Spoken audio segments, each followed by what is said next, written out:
இந்த நாளிலும் நாம் தியானத்திற்காக தெரிந்து கொண்ட தலைப்பானது The Glory of God Comes Home, Bringing Back God's Glory என்ற தலைப்பிலே இதனால் செய்தியை நாம் படிக்க இருக்கிறோம். நாம் யாவரும் கண்களை மூடி நாம் ஜெபித்து இந்த நாள் செய்திக்குள்ளாக நம்ம கடன் செல்வோம். பரிசுத்தமும் கிருபையும் நிறைந்த எங்கள் தகப்பனே, உம்முடைய வாசஸ்தலத்தில் நாங்கள் கூடி வரும் இந்த ஒரு நாள் நல்லது.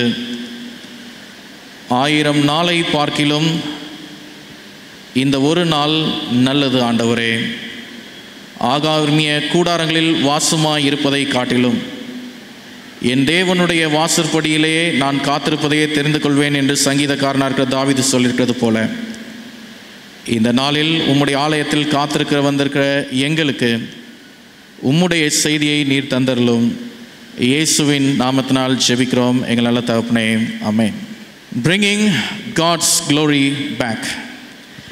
தேவ மகிமையை நாம் உயிர்ப்பிப்போம். We are happy to go to church. நாம் ஆலயத்திற்கு போகும்போது நாம் மனம் மகிழ்ச்சி உடையவர்களாக நாம் இருக்கிறோம். எத்தனை பாடுகளை கொண்டவர்களாக நாம் ஒரு வாரத்தின் 6 நாட்களை நாம் கடந்து சென்றாலும் அந்த 7ஆம் நாளாகிய ஓய்வு நாளில் ஆலய பிரகாரத்திற்கு நாம் சமீபமாய் வரும்போதே நாம் அறிந்தோம் அறியாமலும் நம்முடைய முகத்தில் ஒரு சிரிப்பு, ஒரு சிரித்த முகம் ஒன்று நமக்கு வருகிறது. இந்த சிரிப்பு, இந்த புன்சிரிப்பு நம்முடைய இருதயத்தின் கவலைகளை மறக்க செய்கிற ஒரு சிரிப்பாக, கடந்த நாட்களினுடைய பாடுகளிலிருந்து நாம் ஒரு ஓய்வுக்குள்ளாக அழைக்கப்படுகிறோம் என்பதை நமக்கு நினைவுபடுத்தும்படியாக அந்த ஓய்வு நாளில் ஆண்டவருடைய ஆலயத்தின் வாசலில் வரும்போது நம்மை பார்த்து ஓய்வு நாள் வாழ்த்துக்கள், ஹாப்பி சாபத் என்று சொல்லக்கூடிய நிமிஷத்திலே அந்த முகசிரிப்பும் நம்முடைய இருதயத்தின் ஆனந்தமும் நமக்கான ஒரு தற்காலிக ஆசீர்வாதமாக இருக்கிறது. 1000 வருஷங்களுக்கு முன்பதாக இந்த ஆலயத்திற்கு போவது நமக்கு மாத்திரம் சந்தோஷம் அல்ல. தேவனுடைய தாசனாய் சொல்லப்படக்கூடிய தாவீது ராஜா 122ஆம் சங்கீதம் 1வது வசனத்திலே நாம் சொல்லுகிறதை நாம் பார்க்கிறோம். கர்த்தருடைய ஆலயத்திற்கு போவோம் வாருங்கள் என்று எனக்கு அவர் சொன்னபோது மகிழ்ச்சியாய் இருந்தேன் என்று சொல்லி நாம் பார்க்கிறோம். தாவீது ராஜாவுக்கும் இந்த காரியத்தை கேட்டவுடன் ஆண்டவருடைய ஆலயத்துக்கு போவோம் வாருங்கள் என்று சொன்னபோது அவருடைய இருதயம் மகிழ்ச்சியினாலே நிறைந்திருக்கிறது. தேவ ஜனமே, ஆலயத்திற்கு வரக்கூடிய நமக்கு மகிழ்ச்சி நிறைந்திருக்கிறதா? இந்த தாவீது ராஜாவுடைய அடுத்த தலைமுறையில் வந்த சாலமோன், இந்த ஆலயத்தினுடைய வாசற் கதவுகள் அகலமாய் திறக்கப்பட்டதாக இருந்தாலும் ஆலயத்தினுடைய இருக்கைகள் நமக்கென்று பிரம்மாண்டமாக ஆயத்தமாக்கப்பட்டதாக இருந்தாலும் அவருடைய மகனாகிய சாலமோன் இந்த தாவீதினுடைய கூற்றுக்கு அப்படியே எதிர்மாறாக பேசுகிறதை நாம் பார்க்கிறோம். பிரசங்கியின் புத்தகம் 5ஆம் அதிகாரம் 1 வசனத்தை நாம் பார்க்கும்போது வேதம் சொல்லிருக்கிறது, நீ தேவாலயத்துக்கு போகும்போது உன் நடையை காத்துக்கொள்.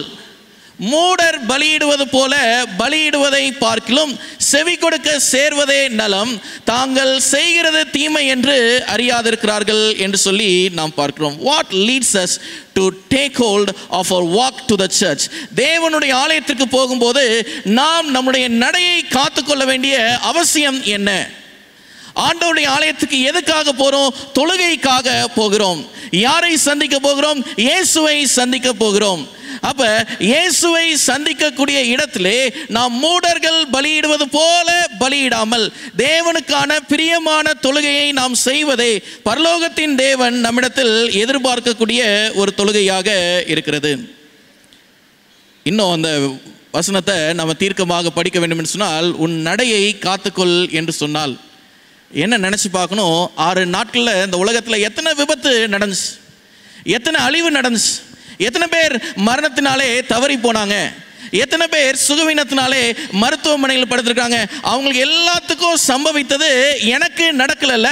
அப்போ ஆண்டவருடைய ஆலயத்துக்கு போகக்கூடிய நான் இன்னைக்கு என்னுடைய நடையை காத்து கொண்டு அவருடைய சமூகத்திற்கு நான் செல்ல வேண்டும்.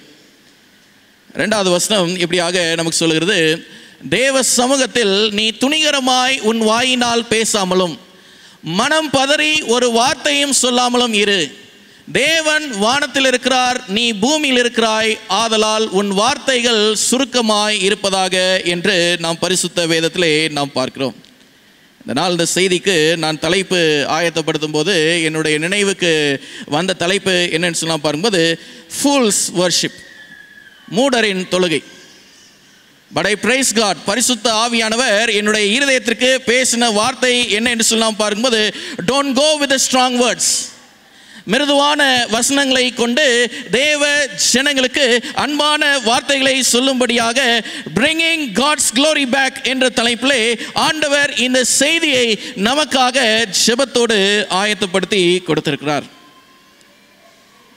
சீன தேசத்திலே மிகவும் பெரிய திருச்சபை என்று அழைக்கப்படுகிற சாங்கி சர்ச், இந்த சீன தேசத்திலே சொல்லப்பட்டிருக்கிற மிகவும் பெரிய ஒரு பிரம்மாண்டமான திருச்சபை, TSPM என்று அழைக்கப்படக்கூடிய டினாமினேஷன் கீழாக, த்ரீ செல்ஃப் பேட்ரியாட்டிக் மூவ்மெண்ட் என்று சொல்லப்படக்கூடிய அந்த இயக்கத்தின் கீழாக இருக்கக்கூடிய ஒரு புராட்டஸ்டன்ட் சர்ச்.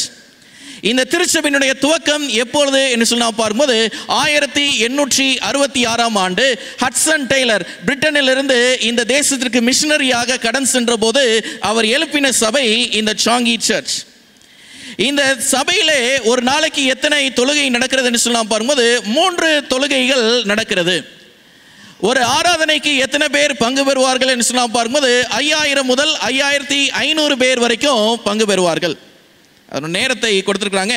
ஞாயிற்றுக்கிழமை காலை 7:30 மணி முதல் 9:30 மணி வரைக்கும், அடுத்து 10 மணியிலிருந்து 11:45 மணி வரைக்கும் மாலை ஆங்கில ஆராதனைகள் என்று சொல்லி ஒரு நாளுக்கு 3 ஆராதனைகள் நடக்கிறது.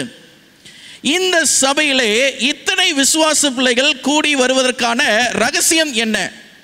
போதகரனுடைய ஊழியமா அல்லது விசுவாசிகளுடைய ஊழியமா? இந்த சபையில் அப்படி என்ன இருக்கிறது? இந்த ஆலயத்திற்குள்ளாக என்ன இருக்கிறது? பிரம்மாண்டமான கட்டுமான பணிகள் செய்யப்பட்ட ஒரு பெரிய ஆலயம், பல்லாயிரக்கணக்கான சதுரடி பரப்பளவை கொண்ட ஒரு பெரிய ஆலயம், ஏறக்குறைய ஒரு தொழுகைக்கு 5000 பேர் இருக்கக்கூடிய பிரம்மாண்டமான இருக்கை வசதிகளை கொண்டிருக்கிற ஒரு ஆலயம். What is the secret? Still the church seems to be glorious. இந்த சபை மகிமையை இழக்காமல் இருப்பதற்கான காரணம் என்ன என்று சொல்லி நாம் பார்க்கும்போது, ஆலயத்தின் ஆராதனை முடிந்த உடனே விசுவாசிகள் எல்லாம் என்ன செய்ய மாட்டாங்களா? வீட்டுக்கு போக மாட்டாங்களா? எல்லாரும் அந்த ஆலயத்திலே உட்கார்ந்து கொண்டு பக்கத்தில் இருக்கிறவங்களை பார்த்து பேசி பழகி அவங்களுக்காக ஜெபித்து அவங்களுக்கான வேத பாடங்களை போதித்து கொடுத்து, இது ஒரு நாள் 2 நாள் இல்லை, எல்லா தொழுகையிலும் இதை செய்வாங்க. ஆரம்பத்தில் இந்த சபைக்கு எத்தனை பேர் வந்தாங்கன்னு சொன்னால் பார்க்கும்போது, ஹட்சன் டெய்லரோட அந்த இடத்துல தொழுகை செய்தது 3 பேர். ஹட்சன் டெய்லர் 2 விசுவாசிங்க, 3 பேர் இருந்த சபை இன்னைக்கு 15000த்திற்கும் மேற்பட்ட ஆத்துமாக்களை வைத்திருக்கிற இந்த சபை.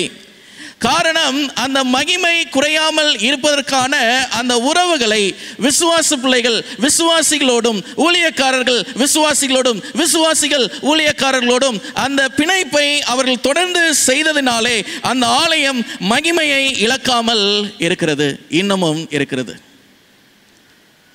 Bringing God's glory back.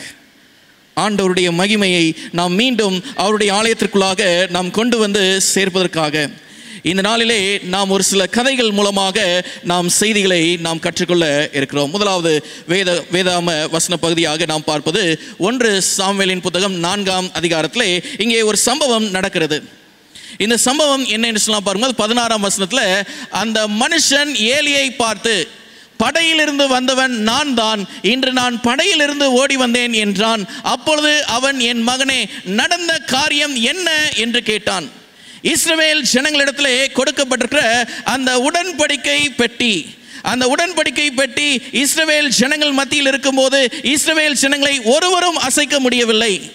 என்றைக்கு அந்த பெலிஸ்தியர்கள் இதை இவர்களிடத்திலிருந்து பறித்து சென்றார்களோ, இஸ்ரவேல் ஜனங்களுக்கு சகல விதமான பார்க்கடிப்புகளும் வேதனைகளும் அவர்களை பின்தொடர ஆரம்பித்தது. ஆனால் இந்த செய்தி வந்ததும் ஒரு சம்பவம் நடக்குது பாருங்க. வயசான ஒரு ஆசாரியனாக சொல்லப்படக்கூடிய ஏலி இந்த செய்தியை தன் மகனிடத்தில் கேட்ட உடனே என்ன ஆனது என்று சொல்ல பார்க்கும்போது, செய்தி கொண்டு வந்தவன் பிரதியுத்தரமாக, இஸ்ரவேல் பெலிஸ்தருக்கு முன்பாக முறிந்தோடி போனார்கள் சொல்லிட்டாரு. The Israelites were defeated in the war. இஸ்ரவேலர்கள் தோத்து போயிட்டாங்க. ஜனங்களுக்குள்ளே பெரிய சங்காரம் உண்டாயிற்று. நிறைய பேர் அந்த யுத்தத்தில் செத்து போயிட்டாங்க. உம்முடைய குமாரராகிய ஓப்னி பினேகாஸ் என்னும் இருவரும் இறந்து போனார்கள். எப்படி இருக்கும் ஆசிரியராக இருக்கிற அந்த ஏலிக்கு? தேவனுடைய பெட்டியும் பிடிபட்டு போயிற்று என்றான். நிறைய பேர் செத்து போயிட்டாங்க, யுத்தத்தில் தோத்துட்டோம், உங்க பிள்ளைங்க 2 பேர் செத்து போயிட்டாங்க. இப்ப என்ன ஆச்சு? ஆண்டவருடைய பெட்டியும் என்ன செய்யப்பட்டது? நம்மிடத்திலிருந்து பறிக்கப்பட்டது. They lost the glory of God over them. தேவன் அவர் மேல் வைத்திருந்த அந்த மகிமையை இஸ்ரவேலர்கள் இழந்து போனார்கள். இதை கேட்ட உடனே அந்த ஏலி என்ன காரியத்தை பெற்றார்னு சொல்ல பாரும்போது, அவன் தேவனுடைய பெட்டியை குறித்து சொன்ன உடனே ஏலிக்கு அந்த அதிர்ச்சியினாலே ஆசனத்திலிருந்து வாசலின் பக்கமாய் மல்லாக்க விழுந்தான். அவன் கிழவனும் ஸ்தூலினத்தவனுமாய் இருந்தபடியால் அவன் பிடரி முறிந்து செத்து போனான். அவன் இஸ்ரவேலை 40 வருஷம் நியாயம் விசாரித்தான். கர்த்தருடைய பெட்டி போயிடுச்சு. ஆண்டவருடைய மகிமை நம்மேலிருந்து விலகினது. இதை கேட்டதும் அந்த அதிர்ச்சியில் அந்த வயதான அந்த ஏலி அவர் அதிர்ச்சியில் அவர் சாய்ந்து கீழே விழுந்ததுனால கழித்து முறிந்து அவர் செத்து போறார். அடுத்த காரியங்களை நாம் பார்ப்போம். பினேயாசின் மனைவியாகிய அவன் மருமகள் நிறை மாத கர்ப்பிணியாய் இருந்தாள்.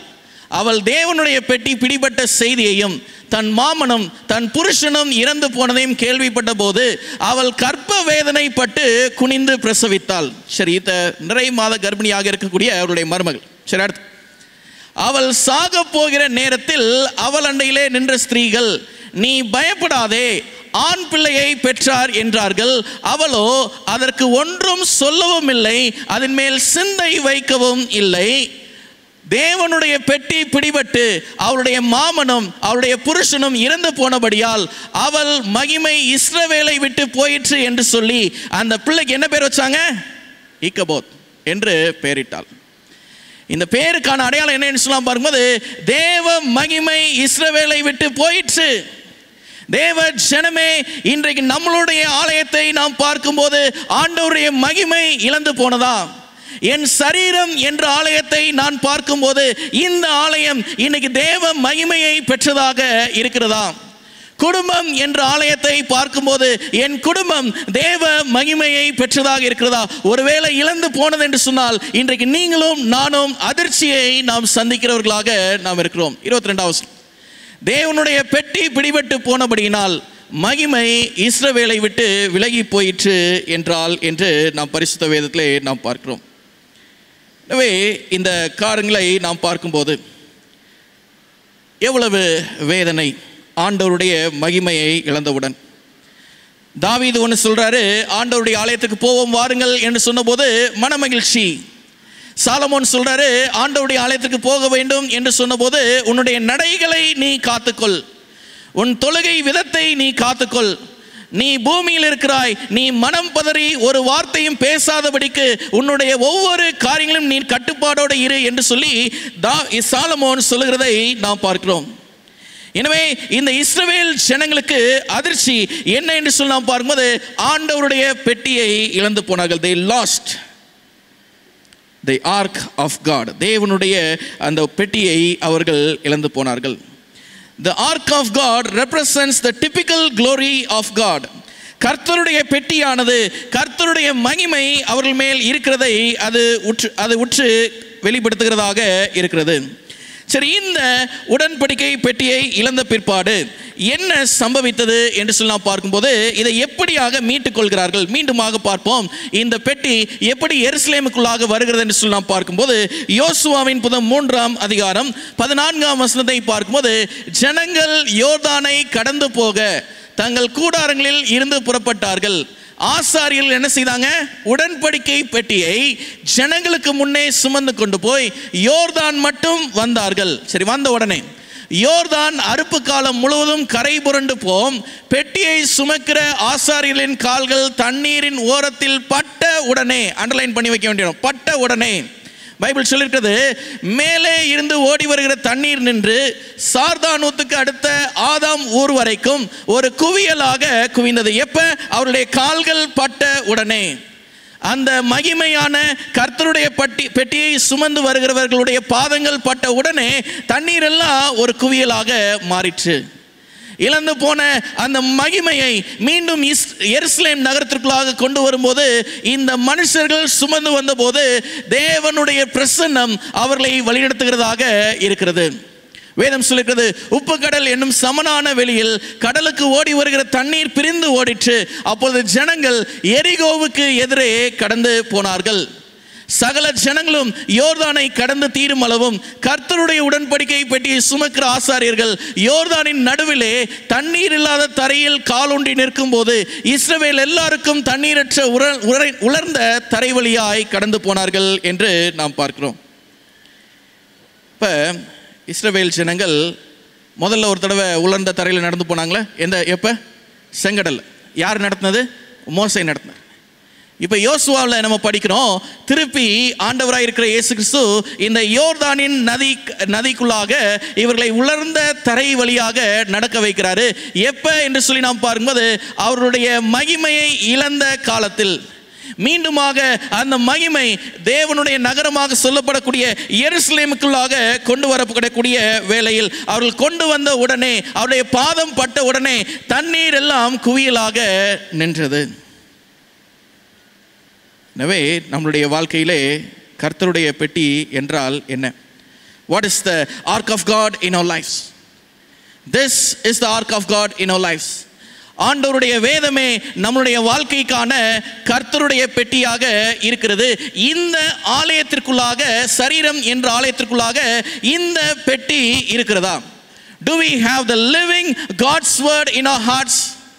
Does our church has the glory forever in our life? நம்முடைய வாழ்க்கையிலே அந்த சரீரமாகிய ஆலயத்தில் அந்த மகிமை நீங்காமல் இருக்கிறதா? கர்த்தருடைய பெட்டி என்ற வார்த்தை நமக்குள்ளாக இருக்கிறதா? இந்த கர்த்தருடைய பெட்டின்னு சொல்லி நம்ம படிக்கிறோம்ல, இந்த பெட்டியினுடைய அளவு 4 அடி நீளம், 2 அடி உயரமாக இருந்திருக்கு. இது வெறும் பெட்டி என்று சொல்லி நம்ம வார்த்தையில் நம்ம படிக்கலாம். ஆனால் உள்ள பெட்டிக்குள்ளே என்ன இருக்குது? தேவனுடைய கரங்களினால் எழுதப்பட்ட அந்த 10 கற்பனைகள். இந்த 10 கற்பனைகளை அவர்கள் சுமந்து வந்த வேளையிலே நம்ம படிச்சிருப்போம். அந்த பெலிஸ்தர்கள் இதை எடுத்துகிட்டு போன காலத்தில் பெலிஸ்தர்களுக்கு என்ன சம்பவித்தது?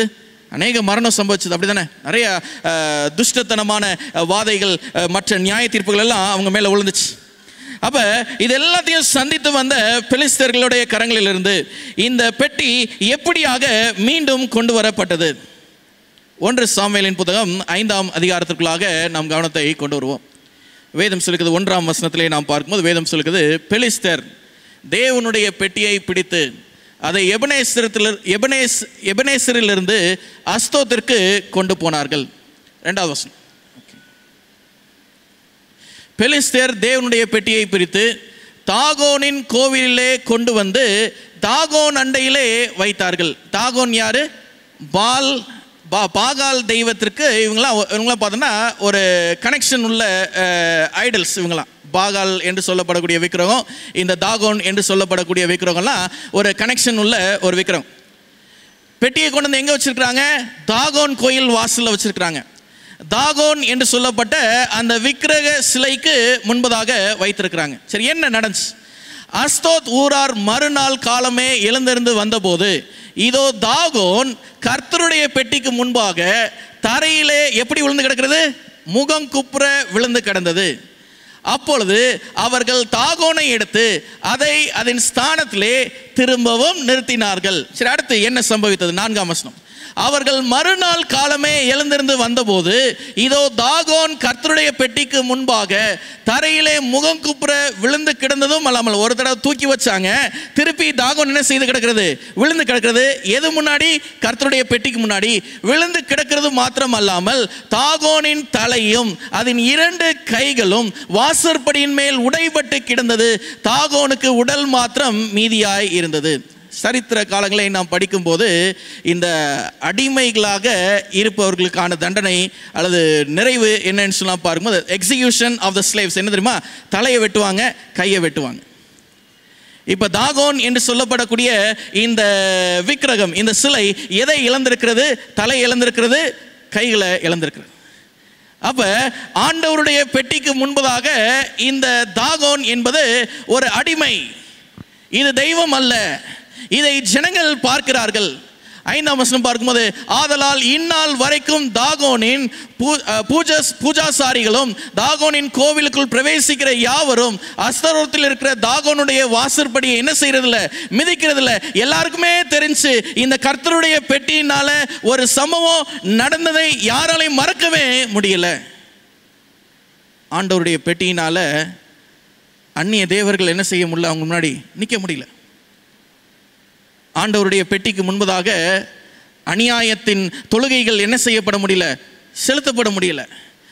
அவங்களுடைய இருதயம் எவ்வளவுதான் கடுமையானதாக இருந்தாலும் கர்த்தருடைய பெட்டிக்கு முன்பதாக எல்லாருமே இந்த காரியத்தை பார்த்ததுனால, இனிமே போதும், இந்த வாசற்படியில கூட நான் கால் வச்சு வரப்போறதில்லை என்று சொல்லி மக்களுடைய மனது மாறினதை நாம் பார்க்கிறோம். எப்படி இந்த பெட்டி எருசலேம் நகரத்துக்குள்ளாக கடந்து சென்றது? 6ஆம் அதிகாரம் 6ஆம் வசனத்தை நாம் பார்ப்போம். வேதம் சொல்லிருக்கிறது, 1 சாமுவேல் 6ஆம் அதிகாரம் 6ஆம் வசனத்தை நாம் பார்ப்போம். எகிப்தியரும் பார்வோனும் தங்கள் இருதயத்தை கடினப்படுத்தினது போல நீங்களும் உங்கள் இருதயத்தை கடினப்படுத்துவானேன். அவர்களை அவர் தீங்காய் வாதித்த பின்பு ஜனங்களை அவர்கள் அனுப்பிவிட்டதும் அவர்கள் போய்விட்டதும் இல்லையோ என்று நாம் பரிசுத்த வேதத்திலே நாம் பார்க்கிறோம். எனவே அந்த எகிப்தியர் மத்தியிலே பார்வோனுடைய இருதயம் கடினப்பட்டது போல அந்த பெலிஸ்தியர்களுடைய இருதயம் கடினமானதாக மாறிற்று. ஆனாலும் தேவனுடைய வழிநடத்துதல் என்ன சொல்லலாம் பாருங்க, 10ஆம் வசனத்தை பார்க்கும்போது அந்த பெட்டியை அவங்க திரும்ப அனுப்புவதற்கு முன் வருகிறார்கள். சரி, எப்படி அந்த பெட்டி கடந்து செல்கிறது? 10ஆம் வசனத்தை பார்ப்போம். அந்த மனுஷர் அப்படியே செய்து 2 கறவை பசுக்களை கொண்டு வந்து அவைகளை வண்டிலே கட்டி அவைகளின் கன்று குட்டிகளை வீட்டில் அடைத்து வைத்து கர்த்தருடைய பெட்டியையும் பொன்னால் செய்த சுண்டலிகளும் தங்கள் மூலவியாதியின் சாயலான சுரூபங்களும் வைத்திருக்கிற சிறிய பெட்டியையும் அந்த வண்டிலின் மேல் வைத்தார்கள். சரி, இப்ப இந்த பெட்டி அந்த வண்டியில் வைக்கப்பட்டிருக்கிறது. எருசலேமை நோக்கி அது பிரயாணப்படுகிறது. அப்பொழுது அந்த பசுக்கள் பெத்ஷிமெசுக்கு போகிற வழியாய் செவ்வையாய் போய் வலது இடது பக்கமாய் விலகாமல் பெரும் பாதையான நேர்வழியாக கூப்பிட்டு கொண்டே நடந்தது. பெலிஸ்தரின் அதிபதிகள் பெத்ஷிமெசின் எல்லை மட்டும் அவைகளின் பிறகே போனார்கள். பெத்ஷிமெசின் மனுஷர் பள்ளத்தாக்கிலே கோதுமை அறுத்து கொண்டிருந்தார்கள். அவர்கள் தங்கள் கண்களை ஏறெடுக்கும் போது பெட்டியை கண்டு அதை கண்டதினால் எல்லாரும் என்ன பண்ணாங்க? சந்தோஷம் அடைந்தார்கள். எருசலேம் தேசத்தாருக்கெல்லாம் சந்தோஷம். அந்த பாரு, கர்த்தருடைய பெட்டி வருகிறது, அந்த வண்டிலே நம்முடைய பெட்டி வருகிறது என்று சொல்லி தூரத்தில் இருந்து அதை பார்த்த உடனே அவங்களுக்கு சந்தோஷம். அந்த வண்டிலே பெத்ஷிமெஸ் ஊரானாகிய யோசுவாவின் வயலில் வந்து அங்கே நின்றது. அங்கே ஒரு பெரிய கல் இருந்தது. அப்பொழுது வண்டிலே மரங்களை பிளந்து பசுக்களை கர்த்தருக்காக சர்வாங்க தகனமொழியாக செலுத்தினார்கள் என்று நாம் பார்க்கிறோம். The glory comes back. கர்த்தருடைய பெட்டி மீண்டுமாக இந்த இஸ்ரவேல் தேசத்தின் ஜனங்களண்டையில் வரும்போது இஸ்ரவேல் ஜனங்களுக்கு அவர்கள் இழந்த சந்தோஷத்தை அவர்கள் பெற்றுக்கொண்டார்கள். God comes home. They realize that their God is coming home. அவர்களுடைய தேவனே அவருடைய இல்லத்திற்கு வருவதாக அவர்கள் உணர்ந்தார்கள். Because God is a sovereign God. நம்முடைய தேவைகளுக்கெல்லாம் நம்மோடு இருக்கிற தேவன் என்பதை அவர்கள் அறிந்தார்கள். இந்த கர்த்தருடைய பெட்டியை வழிநடத்தி கொண்டு வந்தது யார் என்று ஒரு கேள்வி கேட்டோம் என்று சொன்னால் ஒருத்தரும் இல்லை.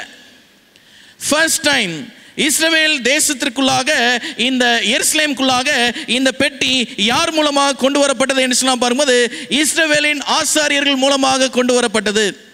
இரண்டாவது முறை 2 பசுக்கள் கொண்டு வந்தது. அப்படி என்றால் கர்த்தரே என்ன செய்தார்? அந்த பெட்டியை கொண்டு வந்தார்.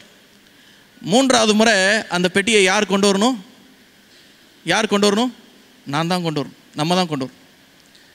ஒரு தடவை ஆசாரியர்கள் சுமந்து வந்தாங்க, நம்ம தவற விட்டோம். ரெண்டாவது தடவை கர்த்தர் கொண்டு வந்து கொடுத்துட்டு போனார். ரெண்டாவது தடவையும் நம்ம தவற விட்டோம்னா மூன்றாவது முறை அந்த பெட்டியை கொண்டு வர வேண்டிய பொறுப்பு யார்கிட்ட இருக்குது? நம்மகிட்ட இருக்கு. அப்போ கர்த்தருடைய மகிமையை நாம் இழந்திருப்போம் என்று சொன்னால் இன்றைக்கு நீங்களும் நானும் அதை தேடி கண்டுபிடிக்கிறவர்களாக நாம் இருக்க வேண்டும். எபிரேயர் நிருபம் 8ஆம் அதிகாரம் 10ஆம் வசனத்தை நாம் வேதத்திலிருந்து நாம் வாசிப்போம். எபிரேயர் நிருபம் 8வது அதிகாரம் 10வது வசனத்தை நாம் பார்ப்போம். வேதம் சொல்லுகிறது, அந்த நாட்களுக்கு பின்பு நான் இஸ்ரவேல் குடும்பத்தாரோடே பண்ணும் உடன்படிக்கையாவது என்னுடைய பிரமாணங்களை அவர்களுடைய மனதிலே வைத்து அவருடைய இருதயங்களில் அவைகளை எழுதுவேன். நான் அவர்கள் தேவனாயிருப்பேன், அவர்கள் என் ஜனமாய் இருப்பார்கள். மூன்றாவது முறை கர்த்தருடைய பெட்டி கொண்டு வரப்படணும். யார் கொண்டு வரணும்? நான் கொண்டு வரணும். எங்கே கொண்டு வரணும்? என்னுடைய இருதயத்திற்கு கொண்டு வரணும். இந்த இருதயத்திலே அவருடைய பெட்டியை நாம் சுமப்பேன் என்றால் நான் தேவனுடைய பிள்ளையாய் இருப்பேன், அவர் என்னுடைய தேவனாய் இருப்பார். இதுவே தேவன் செய்திருக்கிற இது புதிய உடன்படிக்கையாக இருக்கிறது. எனவே தேவ சமூகத்தில் இருக்கிற நீங்களும் நானும் இந்த நாளிலே நாம் படித்திருக்கிற இந்த சத்தியத்தை கொண்டு நாம் மூடர்களை போல நாம் பலியிடாமல் மன மகிழ்ச்சியோடு கவனத்தோடு நாம் தொழுகையிலே நாம் இணைந்திருக்கிறவர்களாக இருக்க வேண்டும். Some disunity, some anger, some distinguished plans and everything, இதெல்லாம் ஒரு முடிவுக்கு கொண்டு வர வேண்டிய சூழ்நிலையில் நாம் இருக்கிறோம். இந்த காரியத்தை நான் சொல்லி நான் உங்களை நிறைவு பகுதிக்குள்ளாக நான் அழைத்து செல்கிறேன். 1994ஆம் ஆண்டில் ருவாண்டா என்ற பகுதியில் ஒரு உள்நாட்டு போர் நடக்கிறது, சிவில் வார். 2 இனத்தாருக்கு விரோதமாக நடக்கக்கூடிய இந்த போர், உட்சு அண்ட் டுட்சி என்று சொல்லக்கூடிய 2 இனத்தார். இவர்கள் இருவரும் ஒருவருக்கொருவர் மாற்றி மாற்றி தாக்கிக் கொள்கிறாங்க. அநேக தேவாலயங்கள் இவர்களுடைய தாக்குதலினாலே பாழாய் போனது. அநேக இல்லங்கள் ஒன்றுமில்லாமல் போயிற்று. அநேகருடைய வயல்வெளியெல்லாம் எரிந்து சாம்பலாயின. எல்லாரும் வாழ்வாதாரத்தை இழந்து போயிருக்கக்கூடிய வேலையில், நல்ல கவனிங்க, வாழ்வாதாரத்தை இழந்து போயிருக்கக்கூடிய வேலையில் அவங்க நினைச்சு பார்க்குறாங்க, நம்ம எதுக்கு இந்த காரியத்தை செய்கிறோம்? 1994ஆம் ஆண்டில் ருவாண்டாவில் ஏன் செய்கிறோம்? இதை செய்ததுனால லாபம் அடைந்தது யாரு? இதை செய்யறதுனால பாதிக்கப்படுறது யாரு? நஷ்டப்படுறது யாரு? இழப்பை சந்திக்கிறது யாரு? எல்லாம் நம்ம தான் என்று சொல்லி தெரிந்த பிற்பாடு ஜனங்கள் எல்லாரும் கூடி வராங்க, ஒரு ஆலயத்துக்குள்ள கூடி வராங்க. எந்த ஆலயம் அதுன்னு சொல்ல பார்த்தோன்னா 7ஆம் நாள் அட்வென்ட் ஆலயம். All the people, they literally gather inside the Seventh-day Adventist church, though they are separated as many tribes. எத்தனை கோத்திரங்களாக, எத்தனை இனங்களாக அவர்கள் பிரிக்கப்பட்டிருந்தாலும் எல்லாரும் 7ஆம் நாள் ஆலயத்திலே அவர்கள் கூடி வந்தார்கள். எல்லாருமே ஆண்டவருக்கு முன்பதாக தன்னை ஒப்பு கொடுத்து ஜெபம் பண்ணாங்க. எல்லாருமே தன்னை கிறிஸ்துவின் குணத்தை போல மாற்ற வேண்டும் என்று சொல்லி பிரசங்கித்தாங்க. அதுபடி வாழ்வதற்கும் அவங்க முயற்சித்தாங்க. ஒருத்தர் காணிக்கையை கொடுக்கிறார் என்று சொன்னால் அவர் பணிந்து குனிந்து கொடுத்தாரு. ஒருத்தர் காணிக்கையை வாங்குறாருன்னு சொன்னால் அவர் பணிந்து குனிந்து அதை வாங்கி கொள்கிறவராக இருக்கிறார். யார் இதை செய்கிறாருன்னு சொன்னால் பார்க்கும்போது ஒரு உட்சு கோத்திரத்தில் இருப்பவர் செய்தார்னா டுட்சி கோத்திரத்தில் இருப்பவர் அவருக்கு முன்னாடி தாழ்மை. இவங்க 2 பேருக்கு தான் பிரச்சனை. மாற்றம் எப்படி வந்துச்சு? இவங்க 2 பேருக்குள்ள தான் மாற்றம். பிரச்சனைகளை பார்த்தாங்க, பிரிவினைகளை பார்த்தாங்க. மனம் திரும்ப வேண்டியதுக்கான தீர்வு எங்கே இருக்கிறது? கர்த்தருடைய ஆலயத்தில் இருக்கிறது. கர்த்தருடைய ஆலயத்தில் அங்கே என்ன இருக்கிறது? தேவ வார்த்தை இருக்கிறது. அந்த வார்த்தை இன்றைக்கு அவருடைய இருதயத்தில் பேசப்படும் போது ஜனங்கள் எல்லாரும் அவர்கள் செய்த தவறுகளுக்காக, அவருடைய மீறுதலுக்காக கண்ணீர் விட்டு அவர்கள் அழுதார்கள். They brought back the glory in their church. அவர்கள் இழந்த மகிமையை அவர்கள் கொண்டு வந்தார்கள். 1994ஆம் ஆண்டில் திருவிருந்து ஆராதனைகள் நடத்தப்பட்டது. ஒருவர் கால்களை ஒருவர் பிடிப்பதற்கு அவர்கள் தயங்காமல் எல்லாரும் ஏக மனதாக ஒன்றாக கூடி வந்தார்கள். சந்தோஷமாய் காணப்பட்டார்கள். முகத்தில் அத்தனை நாட்களுக்கு சிரிப்பை இழந்திருந்தாங்க. அவங்க எல்லாமே சிரிப்பை பார்த்தார்கள். அநேகருடைய பலவீனத்திற்காக, காயங்களுக்காக ஜெபிக்க ஆரம்பித்தார்கள். இதே சண்டையில் நிறைய பேர் அவங்களுக்குள்ளாகவே உள்நாட்டு போர்ன்றனால ஒருத்தருக்கு ஒருத்தர் வெட்டிக்கிட்டு மரித்தவர்களும் உண்டு. அந்த மரித்து போனவர்களுக்கான அந்த நம்பிக்கையின் ஜெபத்தை ஏறெடுத்தாங்க. யார் யார் இழப்பை சந்தித்தாங்களோ அந்த குடும்பத்துக்கான ஆறுதலாகவும் மாறினார்கள். காரணம் என்ன? they all focused for one reason, and that is God's word. தேவனுடைய வார்த்தைக்கு நாம் ஈடுபட்டவர்களாக இருக்க வேண்டும் என்று சொல்லி எல்லா கவனத்தையும் அந்த பரிசுத்த வேதத்திற்கே அவர்கள் கொண்டு வந்ததினாலே இவர்களுக்கு ஏற்பட்ட எல்லா பெரிய விதமான பிரிவினைகளும் இருந்தும் பெரிய போராட்டங்கள் இருந்தும் அவர்கள் இழந்த அந்த சமாதானத்தையும் அவர்கள் இழந்த அந்த ஐக்கியத்தையும் எல்லாத்தையுமே அவங்க பெற்றுக்கொண்டாங்க. இஸ்ரவேல் தேசத்துக்குள்ளாகவும் கர்த்தருடைய பெட்டி எடுத்து செல்லப்பட்டதும் ஒரு குடும்பத்தில் என்ன நினைச்சு, மாமனார் கீழே விழுந்து கழுத்து முறிந்து அவர் சாகிறாரு. அவங்களுடைய பிள்ளைங்க 2 பேரும் அந்த யுத்தத்தில் செத்து போகிறாங்க. அவங்களுடைய மனைவி அவங்களுடைய மருமக வீட்டில் பிரசவ வேதனையோடு இருக்கிறாங்க. குழந்தையை பெற்றாலும் அந்த குழந்தையை பெற்றெடுத்த மகிழ்ச்சி அவங்க முகத்தில் சுத்தமாக இல்லை. எனவே நம்ம தெரிஞ்சிருக்கிறோம், அந்த உலகத்தில் ஒரு புதிதாய் ஒரு மனுஷன் பிறக்கிறான்னு சொன்னா இதுக்கு முன்னாடி இருந்த பிரசவ வேதனை நம்ம என்ன செய்து பார்க்க மாட்டோம், நினைச்சு பார்க்க மாட்டோம். ஆனால் கர்த்தருடைய பெட்டியை இழந்தோம் என்று சொன்னால் அதை விட பெரிய லாஸ் வேறு எதுவுமே இல்லை. பிள்ளை பிறந்தா என்ன, இல்லை வேற என்ன நடந்தா என்ன, இந்த பெண் அந்த எவ்வளவு வேதனையோடு இருந்தால் அந்த பெயரை வைத்திருப்பாள், ஈக்கபோத் என்ற பெயர். கர்த்தருடைய மகிமை நம்முடைய தேசத்தின் மேல இருந்து என்ன செஞ்சு போயிடுச்சு. சரி, ஆண்டவர் இதை பார்க்கும்போது ஒரு முறை ஆசாரியர்கள் கொண்டு வந்து இஸ்ரவேல் எருசலேமுக்குள்ளாக இந்த பெட்டியை வைத்தார்கள். இன்னொரு முறை ஆண்டவரே அனுப்புறார். எந்த மனுஷன் தூக்கிட்டு வரல, ஆண்டவரே அனுப்புறார். 2 பசுக்கள் மூலமாக இந்த பெட்டி கர்த்தருடைய ஆலயத்திற்கு கொண்டு வரப்படுகிறது. 3வது முறை ஒரு வாய்ப்பு. அது எல்லாருக்கும் கொடுக்கப்படக்கூடிய வாய்ப்பு. எல்லாரும் சுமக்க வேண்டிய தருணம். எல்லா இருதயமும் வாஞ்சிக்க வேண்டிய ஒரு காலம். பிலிப்பியர் நிருபம் 2ஆம் அதிகாரம் 1வது வசனத்தை நாம் பார்ப்போம். வேதம் சொல்லுகிறது, ஆதலால் கிறிஸ்துவுக்குள் யாதொரு ஆறுதலும், அன்பினாலே யாதொரு தேறுதலும், ஆவியின் யாதொரு ஐக்கியமும், யாதொரு உருக்கமான பட்சமும் இரக்கங்களும் உண்டானால் நீங்கள் எப்படி இருக்கணுமா? அப்படின்னு என்ன அர்த்தம்? ஒரே சிந்தை, ஒரே சிந்தை. What is the foundation of your thoughts? ஏக சிந்தை. அதுக்கு எப்படி இருக்கணும்? ஏக அன்பும் உள்ளவர்கள். The love inside the church is the foundation to build a relationship between the church and the church members. நாம் சபைக்குள்ளாக நாம் காண்பிக்கக்கூடிய அன்பே நம்மளுடைய சிந்தையாக செயல்படும் போது சபைக்குள்ளாக இருக்கக்கூடிய விசுவாசிகளுடைய உறவுகளையும் நாம் ஆண்டவரோடு இருக்கக்கூடிய உறவையும் கட்ட முடிந்ததற்கான ஒரு அஸ்திபாரக்கல். அடுத்து சொல்லுகிறது, இசைந்த ஆத்துமாக்களாக ஒன்றையே சிந்தித்து என் சந்தோஷத்தை நிறைவாக்குங்கள். யாருடைய சந்தோஷம்? ஆண்டவருடைய சந்தோஷம்.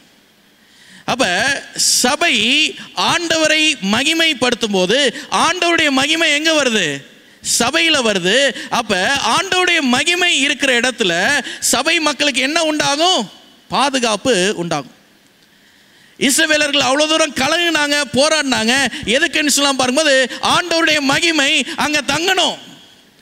அங்கே இருக்கும்போது எந்த பதட்டமும் இல்லை, எந்த வாதிகளும் இல்லை, எந்த விரோதிகளும் அவங்க மேலே கை வைக்க முடியல.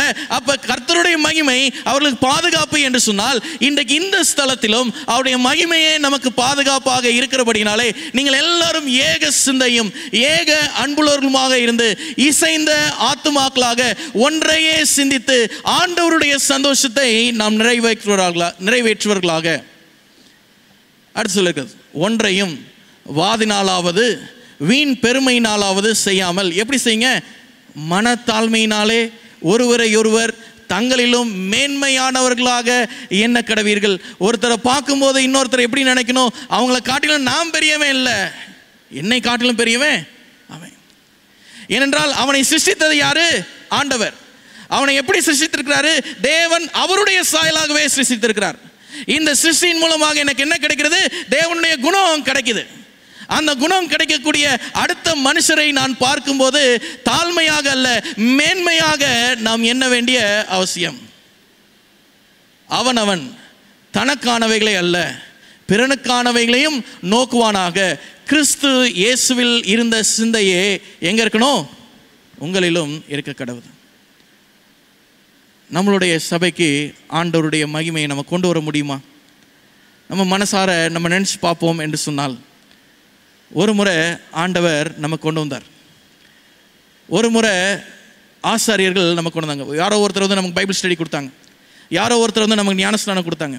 இப்போ கடந்து வந்த காலங்களில் நம்ம அந்த ஏதோ உலகளாவிய சில சூழ்நிலைகளினாலே அந்த மகிமையை நாம் இழந்து போனவர்களாக நாம் இருக்கிறோம். ஆண்டவர் திருப்பி கூப்பிடுறாரு.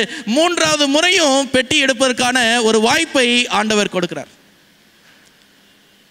பெட்டியை சுமப்பதற்கு இந்த முறை மனுஷங்க வர மாட்டாங்க, பசுக்கள் வராது. நாமவே அந்த பெட்டியை சுமப்பதற்காக நாம் துணிந்து வர வேண்டும்.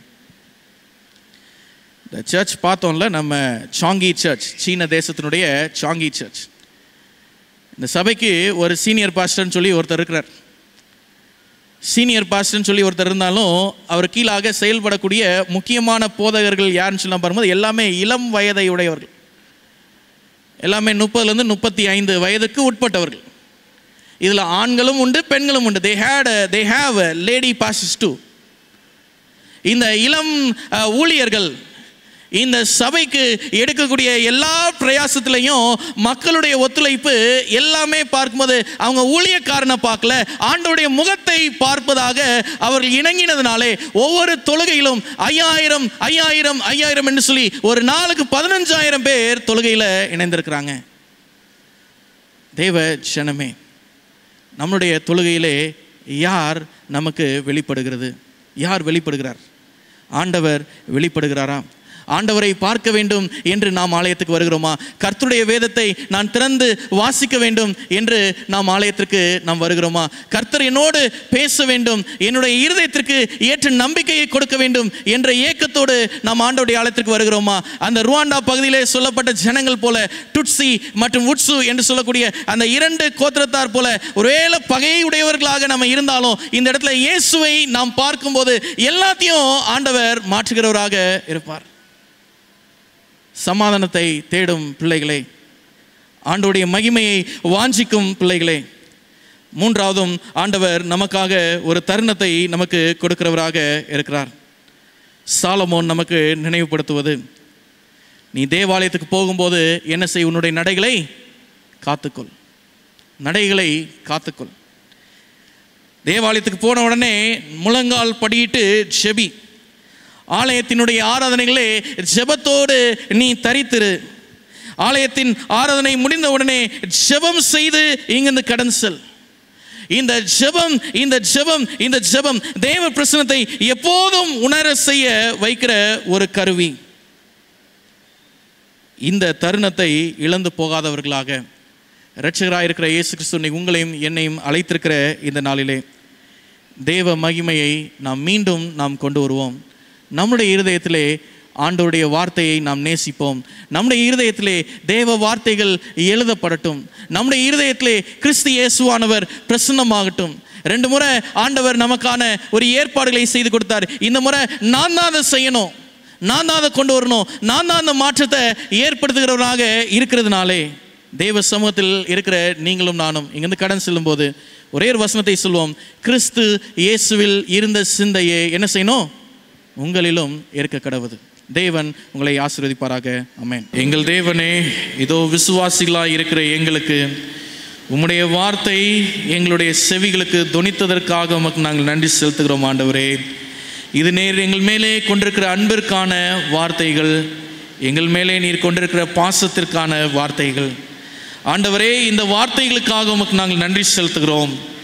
நீர் எங்களை சிருஷ்டித்தவர், எங்களை வழிநடத்துகிறவர்.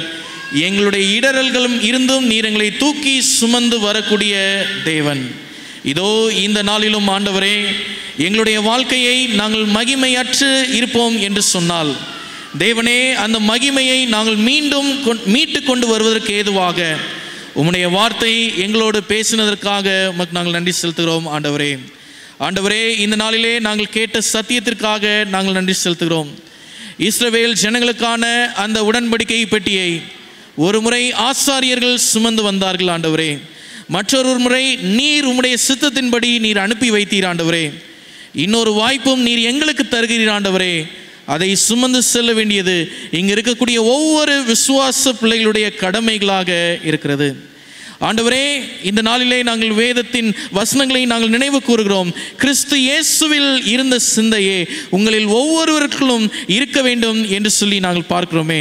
ஆண்டவரே, பிறனை நாங்கள் நோக்கும் போது அவர்களை நாங்கள் தாழ்மையாக எண்ணாதபடி அவர்களை நாங்கள் மேன்மையாக பார்ப்பதற்கு நீர் கிருபை பாராட்டும் ஆண்டவரே. சபைகளை குறித்து பார்க்கிறோம் ஆண்டவரே. ஜெபத்தில் வேரூன்றின சபைகளும் தொழுகையிலே இணைந்திருந்த விசுவாச பிள்ளைகளும் இருந்த நாட்டிலே சபைகள் வேகமாக வளர்ந்தது. இந்த நாட்களில் ஆண்டவரே, அப்படிப்பட்ட வளர்ச்சியை இந்த சபை குடும்பத்திற்கு நீர் தருவதற்கு ஏதுவாக உம்முடைய பரிசுத்த தேவனுடைய வழிநடத்துதலும் பரிசுத்த ஆவியானவருடைய வழிநடத்துதலும் இந்த விசுவாச பிள்ளைகள் ஒவ்வொருவரோடும் இருக்கும்படியாய் நாங்கள் செபிக்கிறோம் ஆண்டவரே. ஆண்டவரே, இந்த இடத்திற்கு வரக்கூடிய விசுவாச பிள்ளைகள் மனிதனுடைய முகத்தை அல்ல, உம்முடைய முகத்தை பார்ப்பதற்கு ஏதுவாக உம்முடைய ஆவியானவர் அவ்வளவு பிரீதியாய் இந்த இடத்திலே எங்களுக்காக பரிந்து பேசும்படியாய் நாங்கள் செபிக்கிறோம் ஆண்டவரே. எங்களுடைய அக்கிரமங்களை மன்னித்தருளும் ஆண்டவரே. எங்களுடைய பகை விரோதங்களை நீர் மாற்றி போடும் ஆண்டவரே. எங்களுக்குள்ளாக இருக்கக்கூடிய ஏற்றத்தாழ்வுகளை நீர் மறக்க செய்தருளும் ஆண்டவரே. நாங்கள் எல்லாரும் ஒரே குடும்பத்தின் பிள்ளைகளாக, ஒரே நோக்கத்திற்காக, ஒரே அன்பிற்காக நாங்கள் அழைக்கப்பட்டவர்களாக இருக்கிறதுனாலே இந்த நாளில் இந்த ஒப்பு கொடுக்கக்கூடிய ஜெபங்களிலே இவைகள் எல்லாவற்றையும் நாங்கள் நினைவு கூர்ந்து ஒரு புதிய குணம் படைத்தவர்களாக இங்கிருந்து நாங்கள் கடந்து செல்கிறோம்.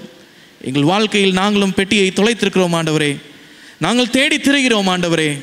அந்த பெட்டி எங்களுடைய இருதயத்திற்குள்ளாக இருக்கிறது என்பதை நாங்கள் கண்டுணர்ந்து அந்த பெட்டியிலே உம்முடைய வார்த்தையின் மகிமையை நாங்கள் பார்ப்பதற்கு ஏதுவாக இந்த வேளையிலே எங்களை உம்முடைய சமூகத்தில் நாங்கள் ஒப்புக் கொடுக்கிறோம். இந்த ஜெபத்தின் நிமித்தமாக இங்கே இருக்கக்கூடிய ஒவ்வொரு விசுவாச பிள்ளைகளையும் நீர் தொடும்படியாய் நாங்கள் ஜெபிக்கிறோம் ஆண்டவரே. விசேஷமாக சுகவீனமாக இருக்கிற பிள்ளைகளுக்காக கூட நாங்கள் ஜெபிக்கிறோம் ஆண்டவரே. மருத்துவமனையிலே மிகவும் பலவீனமாக இருக்கக்கூடிய சார்ல்ஸ் அங்கிளுக்கு பரலோகத்தின் தேவன் நீர் சுகம் கொடுக்கும்படியாக நாங்கள் விசுவாசத்தோடு நாங்கள் கேட்கிறோம் ஆண்டவரே. இதோ இந்த நாளிலே பிறந்த நாளை கண்டிருக்கிற பிள்ளைகளுக்காக கூட நாங்கள் ஜெபிக்கிறோம். வருஷத்தை நன்மையால் முடிசூட்டி கொடுக்கும் தேவன் அவருடைய ஆயுசு காலங்களையும் நீர் திருப்தியாய் நீர் நீட்டி கொடுக்கும்படியாய் நாங்கள் ஜெபிக்கிறோம் ஆண்டவரே. இந்த தொழுகையை நாங்கள் நிறைவு செய்யும் போது நன்றியுள்ள இருதயங்களாக இங்கிருந்து கடன் செல்கிறோம். தேவரீர் இந்த நாளின் தொழுகையை நாங்கள் நிறைவு செய்து கடன் செல்லும் போது நாங்கள் சாலமோன் சொல்வது போல எங்களுடைய நடைகளை காத்துக்கொண்டு உம்முடைய நாமத்தை மகிமைப்படுத்துவதற்கு ஏதுவாக நீர் எங்களை வழிநடத்தும். இயேசுவின் நாமத்தினால் ஜெபிக்கிறோம் எங்கள் ஜெபம் கேளும் நல்ல தகப்பனே, ஆமென். என் ஆத்மாவே கர்த்தரை ஸ்தோத்திரி, என் முழுமே கர்த்தநாமத்தை ஸ்தோத்திரி. என் ஆத்மாவே கர்த்தரை ஸ்தோத்திரி, கர்த்தர் செய்த சகல உபரத்தையும் மறவாதே. ஆமென். பரமண்டலங்களில் இருக்கிற எங்கள் பிதாவே, உம்முடைய நாமம் பரிசுத்தப்படுவதாக, உம்முடைய ராஜ்யம் வருவதாக, உம்முடைய சித்தம் பரமண்டலங்களில் செய்யப்படுவது போல பூமியிலும் செய்யப்படுவதாக. எங்களுக்கு வேண்டிய ஆகாரத்தை இன்று எங்கள் தாரும். எங்கள் கடனாளிகளை மன்னிக்கிறது போல எங்கள் பாவங்களை மன்னித்தருளும். எங்களை சோதனைக்குள் பிரவேசிக்க பண்ணாமல் தீமையை ரட்சித்துக் கொள்ளும். ராஜ்யமும் வல்லமையும் மகிமையும் என்றென்றைக்கும் உம்முடையவைகளே. ஆமென். நம்முடைய கர்த்தராகிய இருக்கிற இயேசு கிறிஸ்துவின் அன்பும் பிதாவானுடைய வழிநடத்துதலும் பரிசுத்த ஆவியானுடைய பிரசனமும் தேவ தூதருடைய பாதுகாவலும் விசேஷமாக இந்த நாளின் தொழுகையில் இணைந்திருந்த ஒவ்வொரு பிள்ளைகளோடும் இன்றும் என்றும் சதா சர்வ காலமும் இருப்பதாக. ஆமென்.